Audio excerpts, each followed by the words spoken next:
Shalom, bom dia, que a graça e a paz do Senhor Jesus, o Messias Yeshua, esteja sobre as nossas vidas. Eu sou o Bispo Rinaldo Jobe, líder do Ministério Tesouros Eterno, Casa de Oração, aqui em Primavera do Leste. Nós estamos vivendo a jornada de 60 dias das ruínas ao perdão. Uma caminhada de transformação, construção, reconstrução e retorno ao coração do Eterno. Nos episódios anteriores, reconhecemos as ruínas, recebemos o consolo de Deus, aprendemos com a disciplina, removemos os escombros e preparamos o coração para a reconciliação. Agora seguimos avançando, compreendendo que Deus não deseja nos deixar preso às perdas.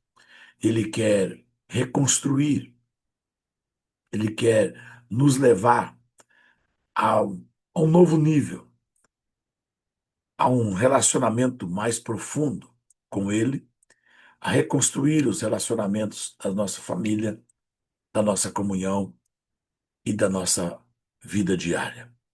E hoje nós chegamos a um momento muito especial da nossa caminhada. Concluímos a primeira etapa da nossa jornada e atravessamos a porta de um novo tempo espiritual. Hoje nós chegamos a Rosh Kodesh de Elu, aonde tradicionalmente nós dizemos: o rei está no campo. E eu gostaria de ler com você Isaías capítulo 55, 6 e 7. Isaías 55, 6 e 7, que diz assim: Buscai o Senhor enquanto se pode achar. Invocai-o enquanto está perto. Deixe o perverso o seu caminho, o iníquo seus pensamentos.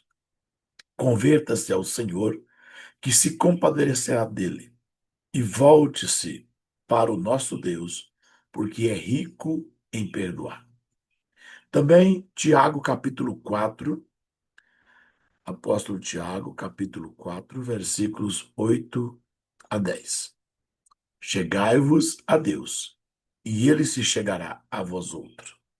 Purificai as mãos, pecadores, e vós que sois de ânimo dobre, limpai o coração. Afligi-vos, lamentai e chorai.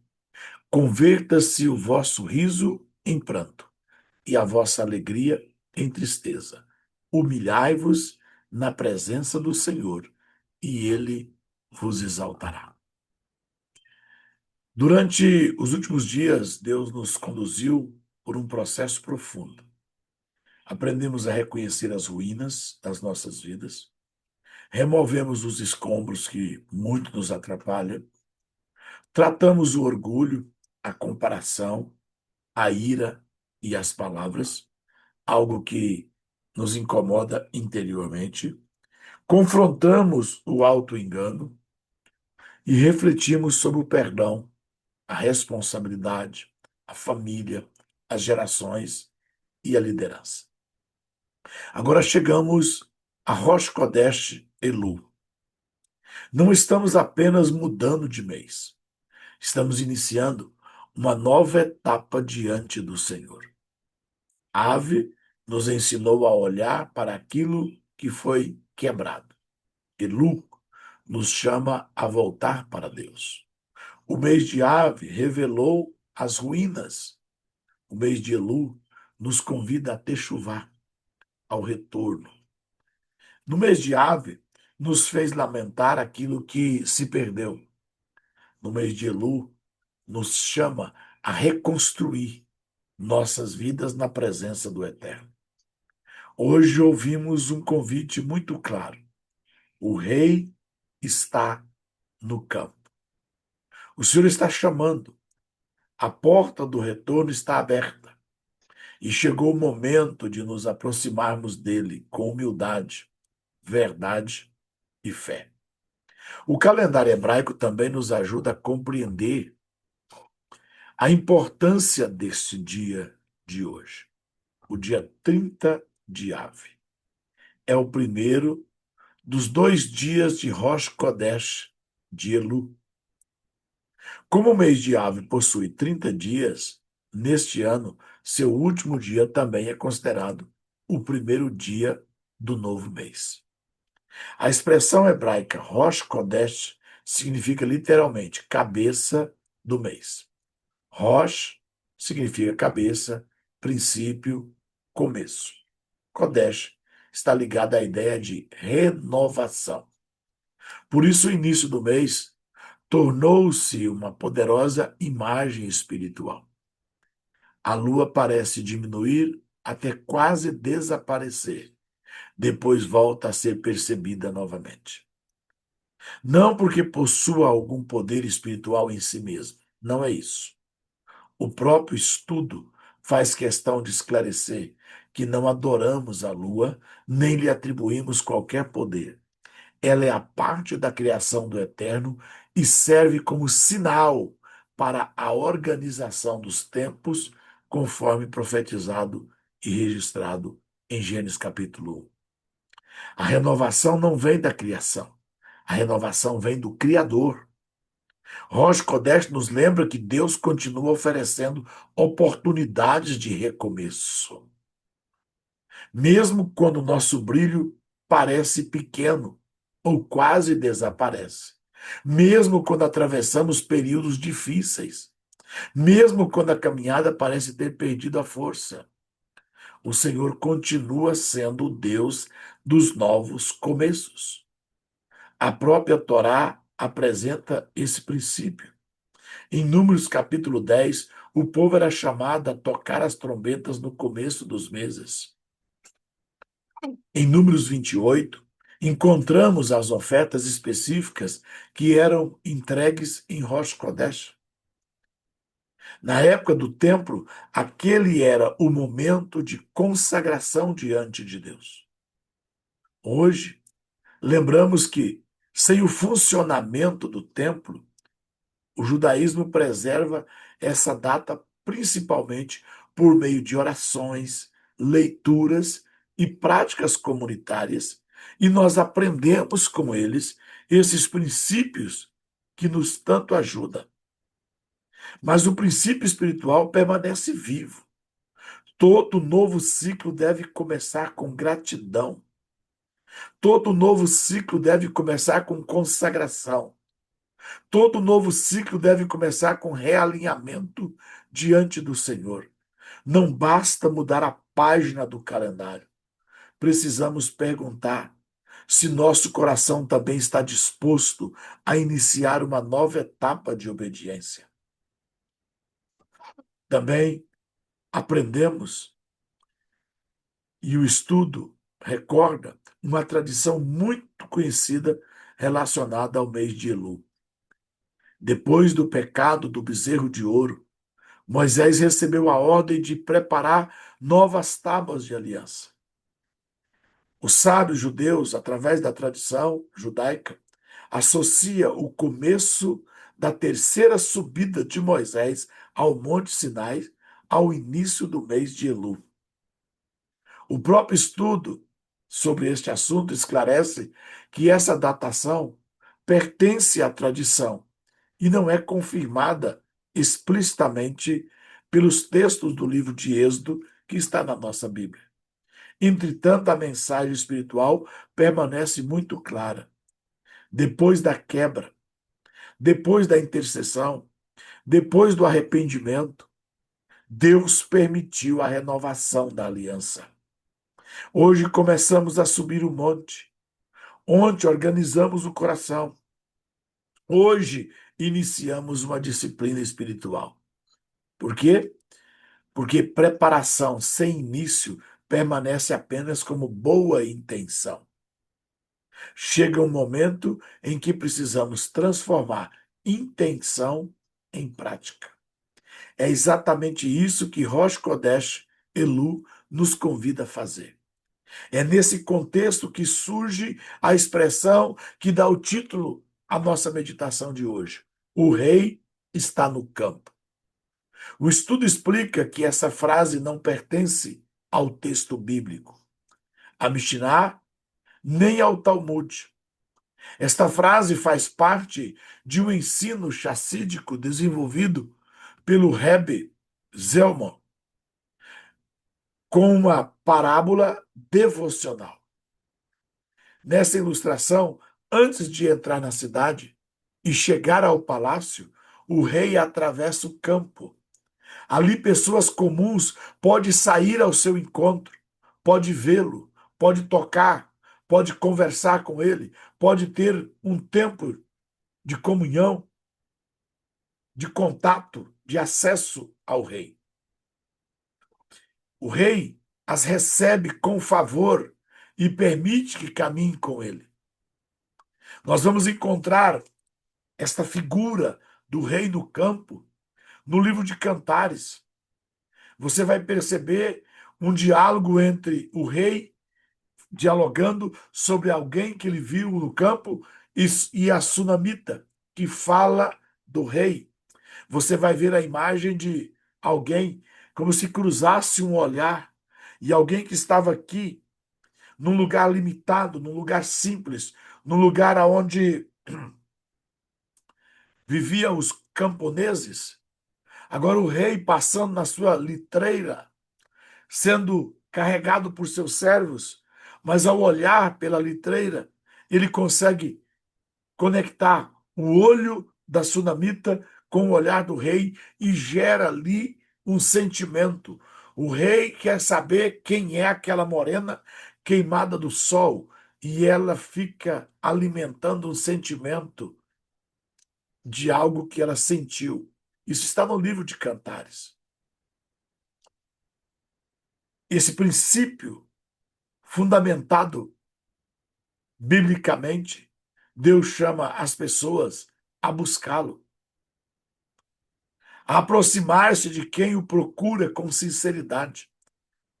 Lendo o livro de Cantares, você vai perceber que o rei volta naquele campo em busca daquela moça, daquela morena queimada do sol. Aquela moça representa a igreja, que somos nós, e o rei representa Deus. Tanto ela estava apaixonada, quanto ele estava apaixonado. E ambos se procuram. Deus chama as pessoas a buscá-lo, ao mesmo tempo que ele está nos buscando. Ele diz: buscar-me-eis e me achareis, quando me buscardes de todo o coração. Mas, na verdade, é ele que nos encontra. Aproxima-se de quem o procura com sinceridade e recebe com misericórdia aqueles que retornam para a sua presença. É justamente esse chamado para encontrar o rei no campo da vida cotidiana que começaremos a observar na continuação dos nossos encontros e dos nossos estudos. A parábola do rei do campo continua oferecendo uma aplicação muito profunda para a nossa caminhada espiritual. O rei não permanece apenas no palácio. O rei sai do seu palácio e vem ao campo. E o campo representa exatamente o lugar onde a vida acontece, onde eu e você estamos. O campo representa o nosso lugar de trabalho. O campo representa a nossa família. O campo representa os nossos compromissos. O campo representa as decisões financeiras que temos que tomar. O campo representa as nossas conversas. O campo representa os conflitos, as responsabilidades. O campo representa os horários comuns, aquilo que fazemos quando ninguém está olhando. Esse é o campo aonde o rei vem para nos encontrar. Essa imagem nos ensina que Elu não nos chama apenas para encontrar Deus em uma reunião religiosa, no templo, em lugares sagrados. Esta imagem nos convida a reconhecê-lo no cotidiano, no dia a dia, no modo como tratamos nossa família, na maneira como administramos os recursos que recebemos. Nós encontramos Deus no cumprimento das nossas promessas, na verdade das nossas palavras. Deus vem ao nosso encontro e nós o encontramos no campo, nas oportunidades que temos na vida, na forma como exercemos a autoridade. O rei vem ao nosso campo e o percebemos naquilo que assistimos, naquilo que fazemos em secreto, nas decisões que tomamos sob pressão. É possível apresentar reverência dentro do palácio, diante das pessoas, na congregação. É muito fácil ser cristão, ser crente dentro da igreja, no meio de uma reunião onde todos preservam e professam a mesma fé. Mas viver de maneira completamente diferente no campo da vida, todos os dias, no seu momento diário, esta é a prova de que nós temos um encontro com o Rei, porque nós caminhamos no dia a dia com a mesma reverência que nós temos no templo. A mensagem de Elu é justamente esta: o Rei vem ao campo. Deus deseja encontrar-nos exatamente onde a nossa vida está sendo vivida. Ao mesmo tempo, nós podemos ter a clareza de algo muito importante. A expressão "o rei está no campo" não significa que Deus permaneça distante durante o resto do ano. Não é isso. As próprias Escrituras afirmam o contrário. O Salmo 139 declara que não existe lugar para onde possamos fugir da presença do Senhor. Jeremias anuncia que Deus enche os céus e a terra. Então, o que muda em Elu não é Deus. Quem precisa mudar somos nós. Elu desperta a nossa consciência. Lembra-nos de uma verdade permanente. O Senhor continua presente. O Senhor continua chamando. E nós precisamos responder.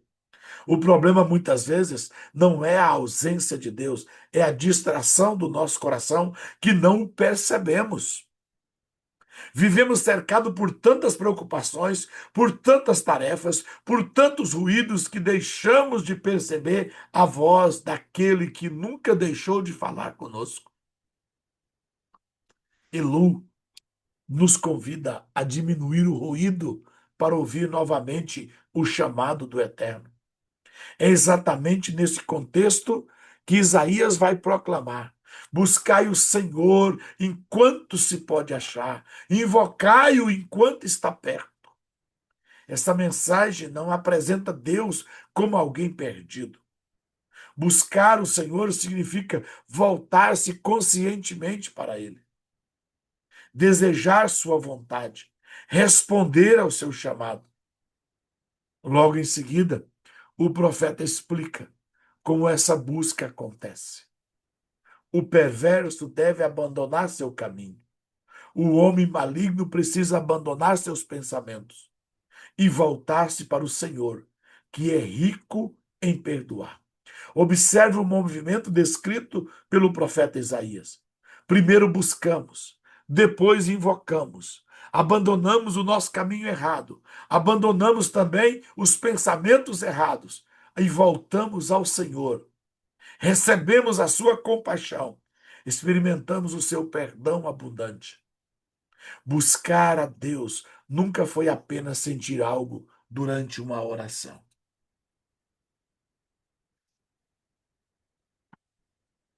É mais do que isso.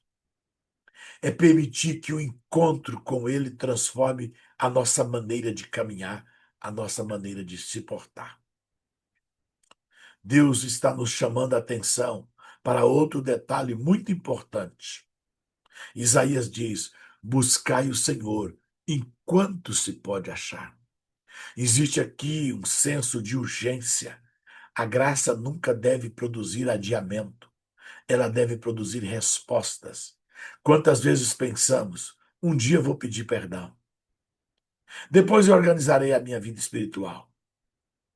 Quando tiver mais tempo, voltarei a orar. No próximo mês eu começo. Mas a voz de Deus continua chamando hoje. Os sábios ensinam, e está registrado, um ensinamento muito conhecido na ética dos pais, arrepende-te um dia antes da tua morte. Como ninguém conhece o último dia da própria vida, o sentido prático é muito claro. O arrependimento não deve ser adiado. Não somos chamados a viver em pânico. Somos chamados a parar de tratar a transformação como algo que sempre pôde esperar mais um pouco. Quando Deus fala, a melhor resposta é obedecer enquanto sua voz está sendo ouvida. Isaías também mostra que a transformação precisa alcançar duas dimensões da nossa vida: o caminho, a maneira de nós agir, fazer, realizar, e os pensamentos, a maneira da influência que nos dirige e que nos faz decidir. O caminho representa a nossa conduta visível. Os pensamentos representam o mundo interior, a nossa maneira de pensar. É possível abandonar exteriormente um comportamento e continuar alimentando internamente as mesmas motivações. Também é possível reconhecer intelectualmente que algo está errado e nunca mudar a prática. A verdadeira techuvá alcança ambos os pontos. Muda a nossa maneira de pensar e muda a nossa conduta no agir. Por isso, Paulo fala da renovação da mente em Romanos capítulo 12. E orienta os discípulos em Filipenses 4 a ocuparem os pensamentos com tudo aquilo que é verdadeiro, justo, puro e digno. Durante o mês de Elu, não examinaremos apenas aquilo que fizemos. Também iremos perguntar: que pensamento tenho cultivado? Tenho alimentado a inveja? Tenho alimentado o ressentimento? Tenho alimentado o medo? Tenho alimentado narrativas negativas? Tenho alimentado justificativa para o pecado? O campo mais difícil de governar, muitas vezes, não é o exterior, é o interior. Mas o rei também deseja governar esse campo. Por fim, Isaías apresenta a direção completa da Techuvá. Ele não diz apenas, abandone o mal. Ele declara, abandone o mal e volte-se ao Senhor. Esse detalhe muda completamente a nossa compreensão sobre o arrependimento. A techuvá não consiste apenas em afastar-se do pecado. Consiste em nos aproximar de Deus. Voltarmos para a verdade, voltarmos para a aliança, voltarmos para a palavra de Deus, voltarmos para a comunhão, voltarmos para a oração, voltarmos para a intimidade com a palavra, voltar para a obediência, voltar para a prática do amor, voltar para a presença do Senhor. O profeta Oséias também vai nos exortar fazendo este convite: volta, ó Israel, para o Senhor teu Deus.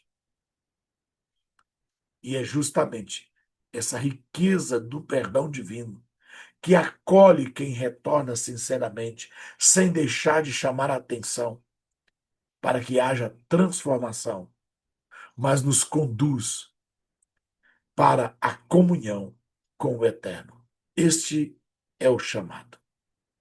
Isaías continua revelando a grandeza da misericórdia do Senhor.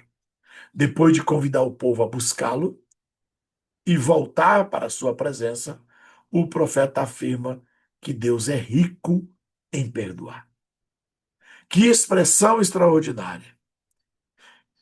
Olha, o Senhor não apenas perdoa, ele é abundante em misericórdia. Ele nos recebe e recebe a todos que retornam. Abre novamente o caminho da comunhão.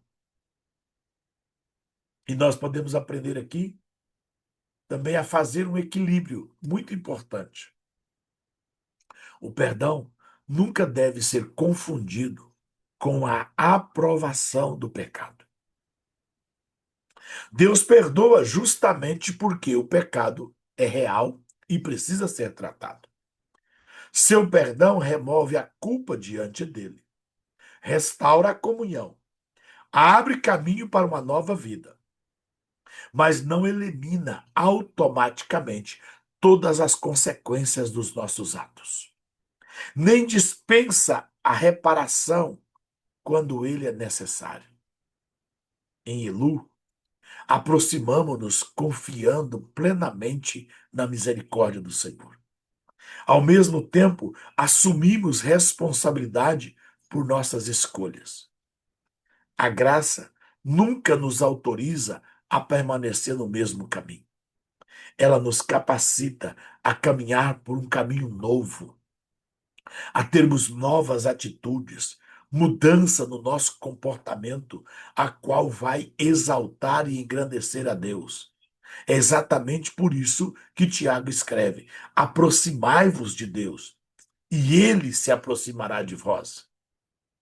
Existe aqui uma resposta humana e uma promessa divina. Nós nos aproximaremos por meio da oração, por meio da confissão. Nós nos aproximaremos de Deus estudando as Escrituras, na obediência. Nós nos aproximaremos de Deus na adoração, na reconciliação, no servir ao Senhor. Nós nos aproximaremos de Deus abandonando a duplicidade das nossas vidas. Não nos aproximamos fisicamente daquele que está presente em toda parte. Nos aproximamos no relacionamento. Voltamos nossa atenção para a sua voz. Submetemos nossa vontade à sua direção. E a promessa é maravilhosa. O Senhor responde à aproximação sincera. O Salmo 51, o salmista declara que Deus não despreza um coração quebrantado e contrito. Jesus afirma em João 6 que jamais lançará fora quem vier até ele. O rei está no campo e recebe aqueles que se aproximam com humildade. Tiago continua dizendo: purificai as mãos, limpai o coração. As mãos representam nossas ações, nossas obras. O coração representa nosso pensamento, nosso desejo e as nossas intenções. O apóstolo Paulo também fala do ânimo dobre, da vida dividida.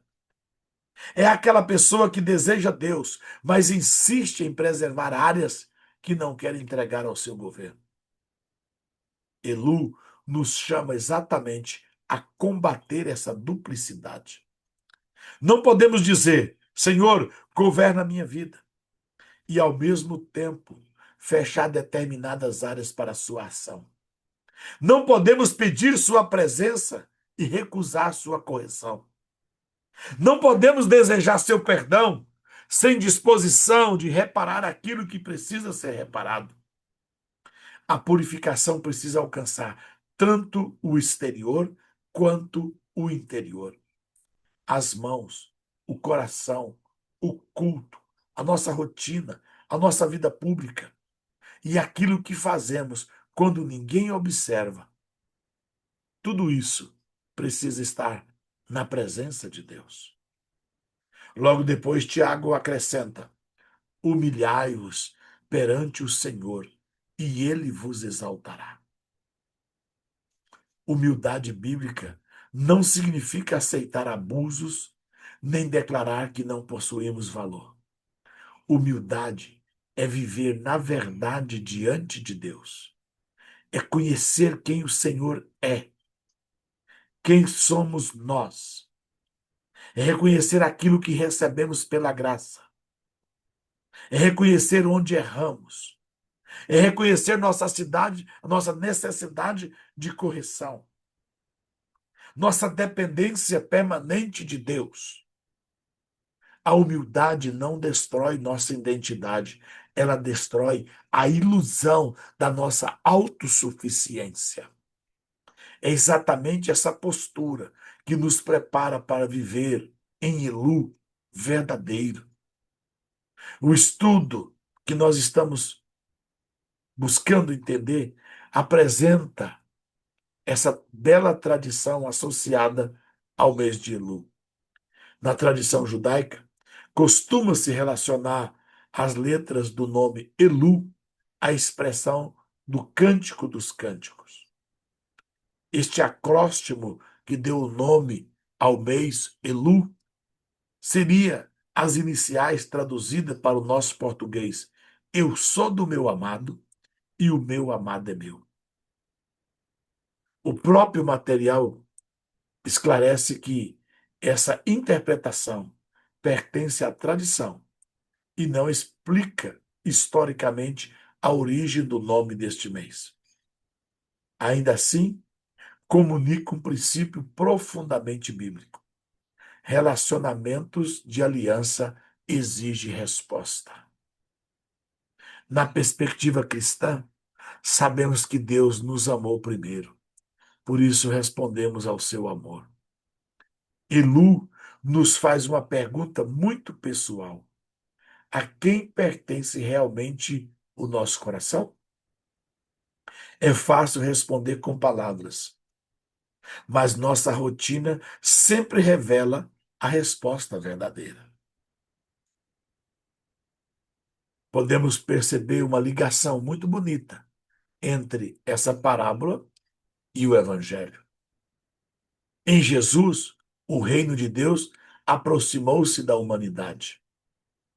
Ele caminhou entre as pessoas, entrou nas casas, sentou-se na mesa com pecadores, chamou os arrependidos, confrontou a hipocrisia, anunciou o perdão e convidou homens e mulheres para uma vida transformada. Depois, recorda a parábola do filho que voltou para a casa do pai. O momento decisivo daquela história acontece quando o filho cai em si, reconhece a sua condição, lembra-se do caráter do pai, levanta-se e volta. Ele não permaneceu apenas planejando, ele caminhou de volta. Ao vê-lo, o pai correu ao seu encontro. Essa parábola não celebra a rebeldia, celebra a misericórdia do pai e o retorno do filho. A mensagem de Elu continua sendo a mesma. Levante-se. O caminho de volta permanece aberto para ajudar nessa caminhada. Nós precisamos fazer um exame prático diariamente. Começar sempre pela gratidão. Depois reconhecer especificamente as nossas falhas. Identificar a reparação necessária e assumir uma decisão concreta para os próximos 24 horas do nosso dia. Esse exame não deve produzir comparação com as outras pessoas. Nem pode, nesse exame, condenação permanente, nem exposição desnecessária. Seu propósito desse autoexame diário é nos conduzir à verdade, à responsabilidade e à esperança. A constância vale mais do que grandes demonstrações de entusiasmo. Por isso, todos os dias, comece o seu dia com gratidão. Reconheça diante do Senhor se você falhou. Identifique-se e busque a reparação necessária. Assume decisão concreta e viva em santidade. Tenha com Deus todos os dias um encontro e Ele vai transformar dia a dia as nossas vidas. Poucos minutos diários diante de Deus, vivido com sinceridade, pode produzir transformações profundas na sua vida. Então eu te convido, nesses próximos 30 dias, a exercer, a fazer esse exercício diário. Se você até hoje ainda não tem esta prática, a partir de hoje, vamos ter esta prática diária. Começando na prática neste mês de Elu. Hoje nós concluímos a primeira etapa da nossa jornada, mas entramos numa próxima etapa agora. Não somos mais apenas pessoas olhando para as ruínas. Somos reconstrutores chamados à presença do Rei. O Rei está no campo. O Rei está acessível. O Rei está à nossa procura. O Rei está no campo da nossa família, no campo das nossas responsabilidades, no campo das nossas decisões, no campo das nossas feridas, no campo dos nossos projetos, no campo daquilo que ninguém vê. Não espere sentir-se perfeito para se aproximar dele. Aproxime-se dele sinceramente todos os dias, até que estas falhas não serão escondidas, elas serão tratadas. Apresente-as àquele que é rico em perdoar. Tome decisões concretas. Não faça promessas vagas. A misericórdia está abrindo um caminho para mim e para você. Agora responda a este chamado. Coloque no seu coração esse, aos meus próximos dias e a minha forma de viver será diferente a partir de hoje. Aproxime-se de Deus e ele se aproximará de você. E você vai ter uma vida totalmente transformada. Este é meu convite a você.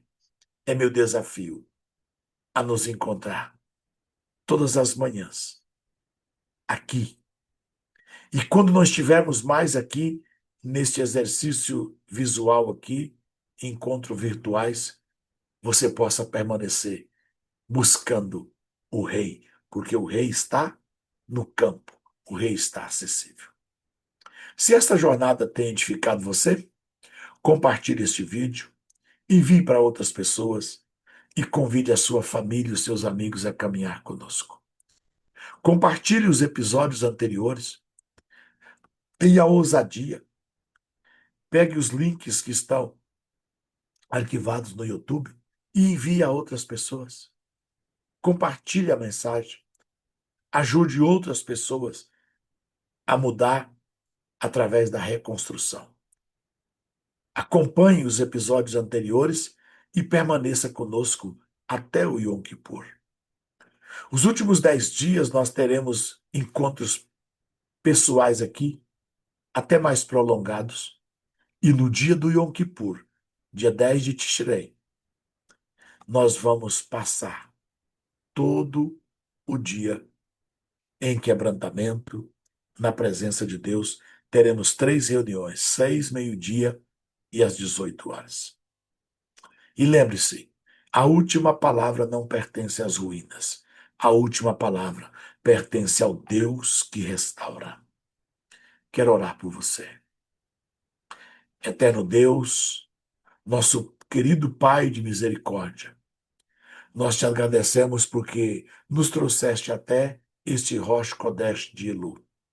Obrigado porque tu és o Deus dos novos começos, que chama de volta aqueles que se afastaram e recebe com graça os que retornam com sinceridade. Hoje respondemos ao teu convite. Queremos buscar a tua face, ouvir a tua voz e caminhar em obediência. Sonda nossos corações. Revela aquilo que precisa ser corrigido e dá-nos coragem para confessar, para reparar e abandonar tudo que não te agrada. Livra-nos da distração, da religiosidade sem transformação e da duplicidade de nossos corações. Ensina-nos a viver cada dia de Elu com gratidão, verdade, oração e perseverança. Que nossas famílias sejam alcançadas pela reconciliação. Nossas decisões sejam governadas pela tua palavra e nossa vida cotidiana se transforme em um verdadeiro encontro contigo diário. Nós nos aproximamos de ti, confiando na obra de Yeshua, o nosso Messias. e declaramos que queremos viver este novo ciclo em fidelidade, humildade e amor.